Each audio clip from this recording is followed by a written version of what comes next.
இழந்தார், நாட்டை இழந்தார், தானகம் சென்று விட்டார். சமாதி என்ற ஒரு செட்டியார் வைசிய பெருமகன், அவர் வணிகத்திலே மிகவும் பெருத்த நஷ்டம் ஏற்பட்டு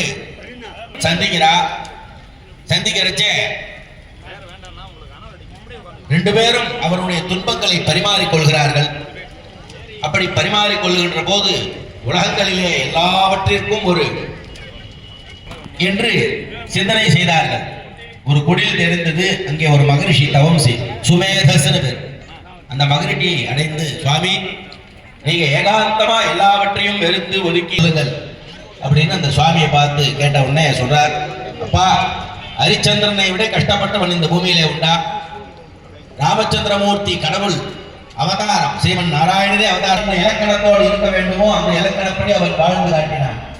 ஆகவே துக்கம் ஹரதீதி துர்கா, துன்பத்தை போக்குவதற்காகவே ஒரு கடவுள் இருக்கிறது, அவரை உபாசனை. சில சமயம் காய் கனி வகைகளை மட்டும் கண்டமூல பலாதிகளை உண்டு.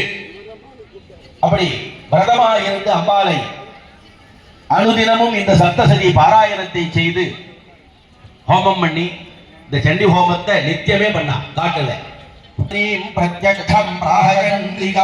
அம்பாள் யாக குண்டத்திலேருந்து அப்படியே எழுந்தாலாம்.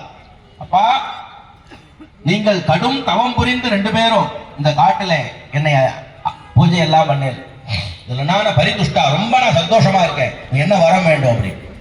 அப்படி அம்பாள் கடைசி அத்தியாயத்தில் சொல்றா, இந்த மந்திரம் எங்கு படிக்கப்படுகிறதோ அந்த இடத்துல நான் சாநித்தியமா இருப்பேன்.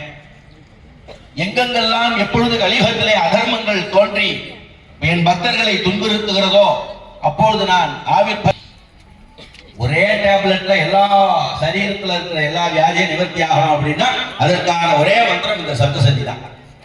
கலியுகத்திலே பண பிரச்சனையாக இருக்கட்டும், உத்தியோக பிரச்சனையாக இருக்கட்டும், குடும்ப பிரச்சனையாக இருக்கட்டும், சந்தான பிராப்தியாகட்டும், திருமணம் ஆகாத